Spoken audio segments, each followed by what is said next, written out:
Halo guys, apa kabar nih kalian? Semoga baik-baik aja ya. Jadi pada video kali ini kita akan bahas alur cerita dari film yang berjudul Devil in the Lake. Film ini berkisah tentang seorang wanita cantik bernama Boyong yang melamar kerja di sebuah rumah mewah yang ada di tengah hutan. Tapi bukannya bayaran yang besar, Boyong malah mendapatkan teror dari sosok yang mengerikan. So, seperti apakah kisahnya? Kita langsung aja ke isi cerita film selengkapnya.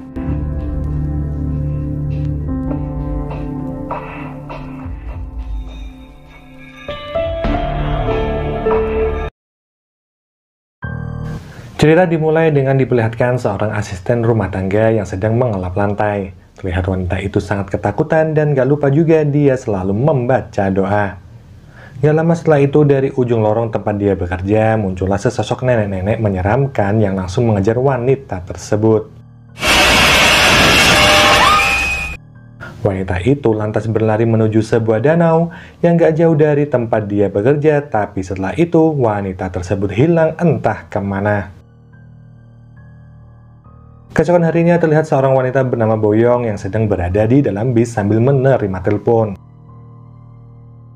Beberapa saat kemudian, Boyong turun di dekat sebuah danau, dan ketika dia berjalan melewati danau itu, Boyong melihat beberapa polisi yang dibantu warga sedang mengidentifikasi mayat wanita di pinggiran danau. Nggak mau ambil pusing dengan kejadian itu, Boyong langsung melanjutkan perjalanannya menuju sebuah rumah di ujung hutan. Sesampainya di depan rumah itu, Boyong langsung nyelonong begitu aja masuk tanpa permisi. Anehnya baru aja dia memasuki halaman, Boyong dikejutkan dengan cairan mirip darah yang mengalir di selokan dekat rumah.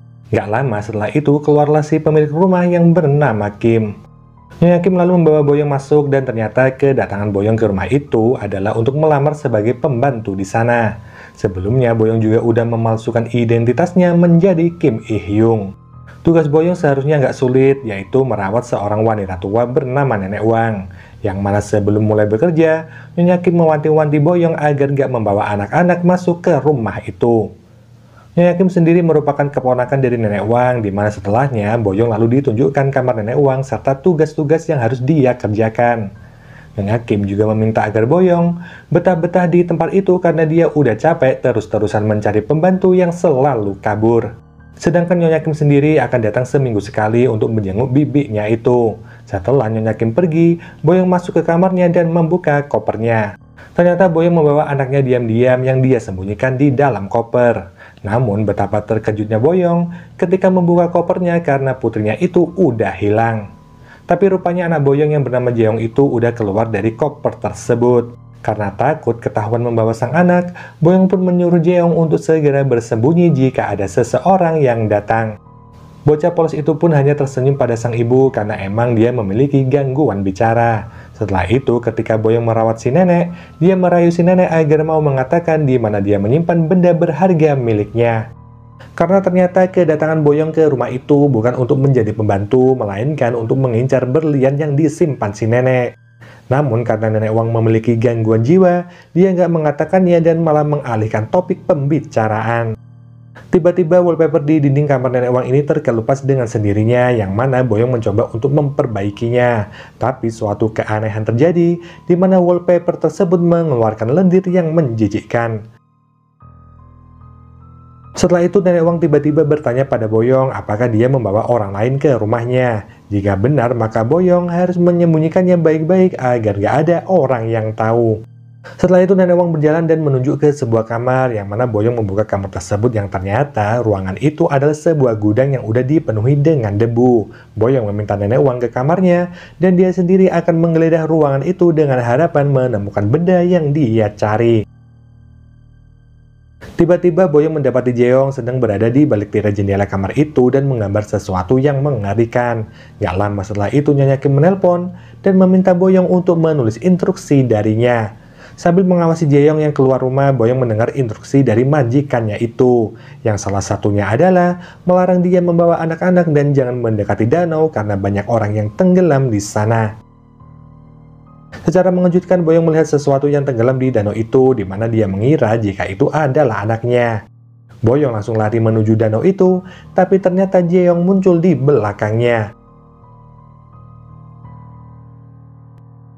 Gak lama setelahnya, Boyong memandikan putrinya itu, dimana sambil menunggu bak terisi, gak sengaja Boyong mendapati anaknya sedang asik bermain rambut yang keluar dari lubang pembuangan. Sesaat kemudian muncul suara-suara dari balik pintu kamar mandi tersebut, dan gak lama setelah itu pintu pun terbuka.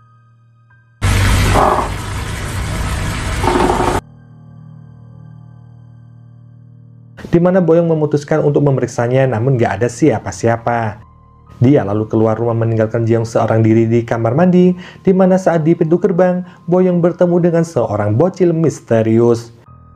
Yang anehnya, bocil ini datang untuk mengajak Jeong bermain, yang tentu aja hal ini membuat Boyong keheranan, karena dia merasa nggak memberitahu siapapun jika dia membawa Jeong ke rumah ini. Boyong pun segera menutup gerbang itu, namun si bocil malah mengatakan jika Boyong adalah orang keenam yang udah bekerja di rumah itu. Sementara itu, Jeong yang masih di kamar mandi mendapati hal yang mengerikan. Keran air terbuka dengan sendirinya dan mengeluarkan air yang sangat keruh. Gak lama kemudian muncul sesosok makhluk dari bak mandi yang menarik dirinya. Ketika Boyong kembali, dia pun kebingungan karena Jeong udah gak berada di kamar mandi. Pada saat dia mencarinya, Boyong pun terkejut setelah melihat dari bawah pintu kamar Nenek Wang muncul tangan yang berdarah-darah. Terdengar suara Nenek Wang yang berbicara dalam bahasa Cina, yang mana saat dia membukanya, kamar tersebut ternyata udah berantakan.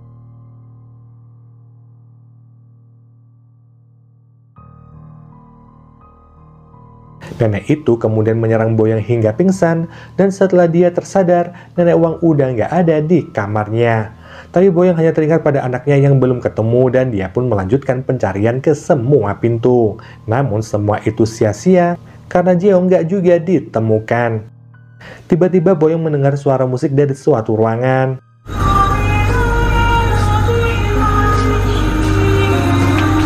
Dan dia pun mencari dari mana suara itu berasal. Di salah satu sudut lorong, Boyong mendapati sebuah cermin berdarah, yang mana dia lalu menuju suatu ruangan di mana lagu terus berputar, yang ternyata di sana Nenek Wang udah bersama Jeong. Boyong mendekati Nenek Wang lalu merebut Jeong, tapi anehnya Jeong malah lebih memilih untuk bersama Nenek Wang. Dari situ Nenek Wang tahu bahwa selama ini Boyong telah berbohong tentang anak yang dia bawa. Dan yang lebih parahnya lagi, si nenek ini malah menganggap jika Jeong adalah putrinya. 넌 누구야? 내 딸 어디 갔어? Boyong lalu melihat sebuah kunci yang dipakai Jeong, di mana Nenek Wang kembali bicara dalam bahasa Cina yang gak dimengerti sama Boyong. Nenek Wang lalu mengajak Jeong bermain petak umpet, di mana kesempatan itu dimanfaatkan oleh Boyong untuk mencari barang incarannya. Dia lalu menemukan lembaran mantra yang terselip di bawah ranjang Nenek Wang, dan saat Boyong menggeledah lemari, dia menemukan benda aneh yang terbungkus kain merah. Jeong yang bermain petak umpet dengan Nenek Wang gak sengaja melihat lemari di kamar Nenek Wang ini terbuka dengan sendirinya. Sebuah boneka jatuh dari dalam lemari itu, dan saat Jeong mendekati lemari dan memasukinya, tiba-tiba sosok misterius muncul dari bawah ranjang yang ada di belakang Jeong. Sosok itu berlari ke arah Jeong dan membuat bocil tersebut terkunci di dalam lemari. Boyong yang mendengar teriakan Jeong langsung membuka lemari itu, namun Jeong malah lebih memeluk Nenek Wang. Pagi harinya Nyonya Kim datang ke rumah, di mana dia udah dicegat sama seorang wanita penduduk desa tersebut.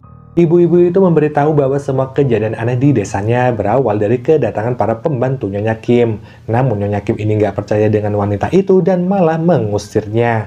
Sebelum pergi, si ibu juga mengingatkan Boyong agar segera meninggalkan tempat itu sebelum terlambat.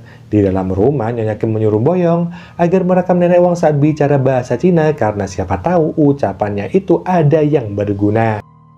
Setelah itu, Boyong meminta Jeong untuk bersembunyi sebelum ketahuan sama Nyonya Kim, yang mana tiba-tiba Nenek Wang mengagetkan Boyong dan mencoba merampas kalung yang dia pakai. Di mana setelah Nenek Wang ini naik ke lantai atas, Nyonya Kim bertanya apakah bibinya itu memberikan kalung tersebut kepada Boyong. Boyong pun menjawab jika si nenek emang memberikan kalung itu, dan setelah Nyonya Kim pergi, Boyong pun naik ke lantai atas. Yang mana di sana dia menemukan sebuah tulisan yang berarti pencuri pada sebuah kaca jendela. Gak menghiraukan tulisan itu, Boyong menyusul Jeong ke gudang, di mana Jeong udah bersama Nenek Wang yang sedang asik bermain bangkai tikus. Karena Boyong memarahinya, trauma Jeong pun kambuh dan dia pun menangis. Anehnya saat Nenek Wang memeluknya, Jeong pun seketika menjadi tenang. Hari berikutnya, Boyong kembali mendengar Nenek Wang bicara dalam bahasa Cina, di mana dia lalu keluar dan mencoba untuk merekamnya. Namun ulahnya ini ketahuan dan dia pun dimarahi sama Nenek Wang. Boyong lalu memaksa Nenek Wang untuk minum obat, tapi Nenek Wang ini menolak dan mencakar tangan Boyong. Mereka hampir aja berkelahi, tapi beruntungnya Jeong datang melerai mereka. Boyong kemudian keluar rumah dan bertemu dengan si bocil misterius. Bocil itu mengaku jika dia kembali ke situ karena mengikuti anjingnya yang selalu menggonggong di depan rumah itu. Tiba-tiba si bocil ini juga bicara dalam bahasa Cina, yang mana saat Boyong menanyakan arti dari kata-kata itu, ternyata artinya adalah jika dia mengingatkan Boyong harus tetap berhati-hati karena nanti bisa mendapatkan masalah yang besar. Si bocil juga bilang bahwa Nenek Wang mempunyai seorang anak bernama Xiao Ying. Namun Xiao Ying ini udah tewas karena tenggelam di danau. Karena nggak menerima kematian anaknya, Nenek Wang menganggap semua anak-anak adalah putrinya. Bocil itu juga tahu rumah tempat Boyong bekerja udah dimantrai dan bisa memanggil arwah orang mati. Namun Boyong masih nggak percaya dengan cerita bocah tersebut dan langsung meninggalkannya. Setelah itu, Boyong kembali ke gudang dan menemukan sebuah clipping berita tentang sejarah danau angker di sana. Selain itu, terdapat pula gambar berlian Nenek Wang yang disembunyikan, yang rupanya Nenek Wang ini dulunya adalah seorang jutawan. Boyong lalu berniat menelpon kerabatnya namun gak mendapatkan sinyal, yang mana dia pun memutuskan untuk keluar mencari sinyal di sekitar danau. Di sana dia bertemu dengan ibu-ibu desa setempat dan seorang pria tua. Mereka mengaku sedang melakukan ritual untuk menenangkan arwah orang-orang yang mati di danau. Setelah itu, si ibu memberikan seikat dupa kepada Boyong yang katanya sih bisa mengusir makhluk halus. Si ibu juga mengatakan bahwa sebenarnya Nyonya Kim juga mengejar harta milik bibinya dan terus mendatangkan pembantu dari luar kota seperti Boyong. Sekembalinya Boyong ke rumah, dia menemukan Jeong sedang berada di kamar Nenek Wang. Bocil itu terlihat ketakutan seperti melihat sesuatu dan berlari masuk ke dalam lemari. Tiba-tiba Boyong melihat Nenek Wang ini udah tergeletak di bibir danau, dan dia pun segera pergi ke danau itu dengan meninggalkan anaknya yang masih berada di dalam lemari. Boyong berusaha menyadarkan nenek tersebut, namun Nenek Wang ini nggak bangun-bangun. Sialnya di saat itu juga, Nyonya Kim datang ke rumah secara mendadak. Boyong pun terpaksa menyeret Nenek Wang yang nggak sadarkan diri dan meletakkannya di kamar. Nyonya Kim yang tiba-tiba muncul di depan kamar Nenek Wang, melihat air yang mengenang di depan kamar nenek itu. Terpaksa Boyong mengatakan jika Nenek Wang ini udah tercebur ke danau. Nyonya Kim masih nggak percaya jika bibinya benar-benar keluar, apalagi sampai nyebur di danau. Namun setelah berhasil dibohongi sama Boyong, Nyonya Kim pun pergi kembali. Boyong lalu membuka lemari tempat Jeong bersembunyi, tapi Jeong ini udah nggak ada di sana. Boyong pun dibuat panik karena tiba-tiba terdengar suara teriakan dari dalam lemari tersebut. Boyong terus mencari di mana keberadaan putrinya, sampai pada akhirnya dia berhadapan dengan Nyonya Kim yang udah berada di dalam gudang. Nyonya Kim marah-marah karena Boyong udah berani masuk ke semua kamar di rumah itu. Seperti ada yang memberitahu, Nyonya Kim juga melihat lukisan yang dibuat sama Jeong di dinding kamar tersebut. Dia bertanya siapa yang melukis gambar itu kepada Boyong, yang mana Boyong pun terpaksa mengakui bahwa anaknya lah yang melukis di dinding itu. Boyong juga mengaku jika dia telah membawa anaknya ke sana secara diam-diam. Dan karena Jeong menghilang, dia meminta bantuan Nyonya Kim untuk membantunya mencari Jeong. Tapi Nyonya Kim ini malah menuduh Boyong berhalusinasi karena dia nggak melihat anak-anak di tempat tersebut. Nyonya Kim takut jika kejadian-kejadian seperti sebelumnya akan terjadi lagi, karena Boyong memiliki tanda-tanda yang sama seperti pembantu-pembantunya yang lain sebelum mereka meninggal. Dia juga meminta Boyong agar segera mengamasi barang-barangnya dan meninggalkan rumahnya sebelum terlambat. Tapi Boyong ini malah mengajak Nyonya Kim untuk mencari harta karun di situ bersama-sama sambil mencari Jeong. Namun Nyonya Kim ini nggak menggubris omongan Boyong dan mendorongnya. Karena udah kesal, Boyong pun mengangkat sebuah guci dan memukul kepala Nyonya Kim sampai pingsan. Boyong lalu melanjutkan pencarian putrinya, yang mana saat di danau dia mendengar sesuatu yang tercebur. Boyong nekat masuk ke dalam danau itu karena mengira itu adalah putrinya. Pada saat akan naik ke darat, tiba-tiba kaki Boyong ini tersangkut oleh rumput yang menjalar. Dia juga mendengar suara anak-anak memanggilnya dari dalam danau itu. Tanpa pikir panjang, Boyong langsung berjalan masuk ke air, dan ketika udah berada di dalam danau, dia ditarik sama iblis penguasa danau tersebut. Di sana dia teringat pada kejadian yang terjadi kepada Deong di tempat kerjanya dulu, yang entah karena punya masalah apa, Boyong nggak menghiraukan anaknya yang hampir mati di bak mandi karena kakinya terjepit di lubang pembuangan. Untung aja ada rekannya yang datang tepat waktu menyelamatkan Jeong waktu itu, dan ternyata Boyong yang tenggelam ini udah berhasil diselamatkan sama si ibu warga desa. Si ibu lalu membawa Boyong ke rumahnya, yang mana dalam perjalanan ini, Boyong bercerita kalau dia sedang mencari putrinya yang hilang. Namun ternyata si ibu juga nggak percaya dengan apa yang dikatakan Boyong karena dia melihat Boyong hanya datang sendirian waktu itu. Setelah sampai di rumah, si ibu juga bercerita tentang wanita yang mati di danau beberapa hari yang lalu. Dia melihat dengan mata kepalanya sendiri bahwa wanita itu masuk ke danau dan ditenggelamkan sama iblis danau tersebut. Dan gak cuma itu aja, hancurnya kota kecil tersebut disebabkan oleh anak-anak di kota itu yang semuanya mati tenggelam. Semua penduduk ingin melindungi anak-anaknya dengan meninggalkan kota tersebut satu persatu. Boyong kemudian berlari ke danau dan kembali bertemu dengan si bocil misterius. Karena si bocil itu membawa boneka milik Jeong, Boyong pun menduga jika si bocil itu tahu di mana keberadaan putrinya. Si bocil bilang bahwa dia melihat Jeong datang ke danau bersama Nenek Wang, yang mana Boyong lalu berusaha merebut boneka milik putrinya itu namun malah terlempar ke danau. Si bocil kembali berkata kepada Boyong yang menangis bahwa dia harus menyingkirkan mantra di rumah Nenek Wang jika ingin bertemu kembali dengan putrinya. Di tengah hujan yang sangat deras, Boyong pun masuk ke sebuah kamar dan di sana ada Nenek Wang yang menghampirinya. Boyong bertanya di mana Jeong berada pada nenek itu. Tapi karena Nenek Wang ini diam aja, Boyong mencoba memancingnya dengan bertanya di mana putri Nenek Wang yang bernama Xiao Ying. Nenek Wang masih nggak mau menjawab dan malah mengajak Boyong bermain petak umpet. Nenek itu lalu keluar dan Boyong pun terkunci di dalam kamar. Tetapi nggak lama kemudian pintu kembali terbuka dan Boyong melihat gambar aneh yang terlukis di langit-langit kamar itu. Dia lalu keluar dengan membakar dupa pemberian si ibu warga desa dan mulai masuk ke dalam gudang. Dari kamar itu, Boyong melihat Nenek Wang yang udah berada di luar, berbicara dengan sosok yang bersembunyi di balik pohon persis seperti yang ada pada gambar yang dilukis sama Jeong. Namun dalam sekejap Nenek Wang menghilang, dan lagu kuno pun tiba-tiba kembali terdengar. Boyong terus mencari Jeong dan lampu pun berkedip dengan sendirinya. Boyong lalu tertuju pada kamar Nenek Wang yang udah dipenuhi dengan lilin. Dia membuka lemari yang ada di sana dan memasukinya dengan menggunakan cahaya korek api. Ternyata lemari tersebut merupakan jalan menuju ruangan rahasia, dan di sanalah Boyong menemukan sebuah berangkas yang diduga berisi berlian. Tapi dia nggak jadi membukanya setelah melihat Jeong yang ternyata juga berada di sana. Jeong yang terbaring gak sadarkan diri di atas meja yang penuh dengan mantra itu, langsung digendong sama ibunya untuk segera keluar dari tempat tersebut. Ruangan itu tiba-tiba mengeluarkan air dari segala arah, yang mana setelah Boyong keluar dari tempat itu, ternyata Nyonya Kim masih hidup. Mengetahui Boyong yang telah menemukan ruangan rahasia, Nyonya Kim pun nekat masuk ke ruangan rahasia itu untuk mengambil berlian milik bibinya. Sementara itu, Boyong segera keluar dari rumah dan pergi menggunakan mobil milik Nyonya Kim. Dia sempat dihadang sama Nenek Wang yang melarangnya pergi ke arah danau. Karena di sana ada iblis yang bisa membuat nyawanya dalam bahaya, di mana Boyong membantah Nenek Wang dan mengatakan bahwa dia udah tahu semua rahasia Nenek Wang dari bocil misterius. Sementara Nyonya Kim yang berhasil mendapatkan berlian, tiba-tiba ditarik sama sosok yang gak kasat mata. Mendengar teriakan Nyonya Kim, Nenek Wang kembali mengatakan bahwa sang iblis udah datang.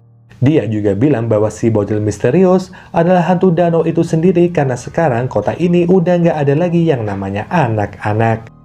Masih nggak memperdulikan kata-kata Nenek Wang, Boyong pun tetap ngotot pergi dengan mobil Nyonya Kim. Benar aja apa yang dikatakan sama Nenek Wang, karena nggak berapa lama setelah dia pergi, Boyong seperti melihat sesuatu yang membuatnya hampir terperosok ke dalam danau. Beberapa saat kemudian sosok iblis itu muncul di belakang Boyong serta membuat Jeong ketakutan dan keluar dari mobil. Boyong secepat mungkin mengejar Jeong, tapi bocil itu menghilang di tengah-tengah kabut yang menebal. Boyong nekat mencari anaknya di sekitar danau dan menemukannya di sana. Tapi nggak lama setelah itu Jeong malah nyebur ke danau. Dan nggak perlu basa-basi, Boyong juga ikutan nyebur untuk menyelamatkan putrinya itu. Namun ternyata apa yang berada di dalam air bukannya Jeong, melainkan penunggu danau. Iblis itu langsung memeluk Boyong agar dia tenggelam, tapi beberapa saat kemudian muncullah Nenek Wang yang menyelamatkan Boyong. Yang mana Nenek Wang menyuruhnya segera keluar dari sana, sementara Nenek Wang sendiri harus rela mati tenggelam bersama arwah putrinya. Setelah berhasil keluar dari danau itu, dia melihat Jeong udah berada di tepi danau tersebut. Boyong langsung memeluk putrinya dan keajaiban terjadi pada Jeong, yang mana Jeong sekarang udah bisa bicara dan menangisi kepergian Nenek Wang. Setelah 1 bulan berlalu, Boyong memberikan bukti-bukti atas apa yang terjadi di keluarga Nenek Wang pada polisi. Termasuk video rekaman Nenek Wang saat bicara dalam bahasa Cina, yang mana setelah diterjemahkan, rupanya Nenek Wang hanya memberitahu Boyong bahwa ada sesuatu di belakangnya dan memintanya agar cepat kabur. Cerita lalu mundur 30 tahun yang lalu saat Nenek Wang ini masih muda, di mana dia yang sibuk menerima telepon gak menanggapi Xiao Ying yang mengajaknya bermain petak umpet. Karena Xiao Ying memaksa, Nenek Wang akhirnya menuruti anaknya itu meskipun masih dengan menerima telepon. Xiao Ying yang masih anak-anak pun bersembunyi di balik pohon, yang mana dia nggak sengaja terpeleset dan tercebur ke danau itu. Dia berusaha meminta tolong tapi nggak ada yang mendengar, dan akhirnya Xiao Ying pun tenggelam dan tewas di danau tersebut.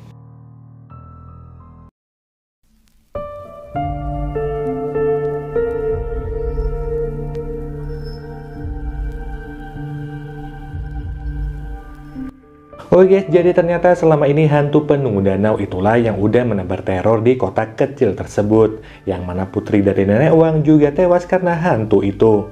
Dimana semua penduduk juga udah pindah untuk menyelamatkan anak mereka dari teror hantu penunggu danau.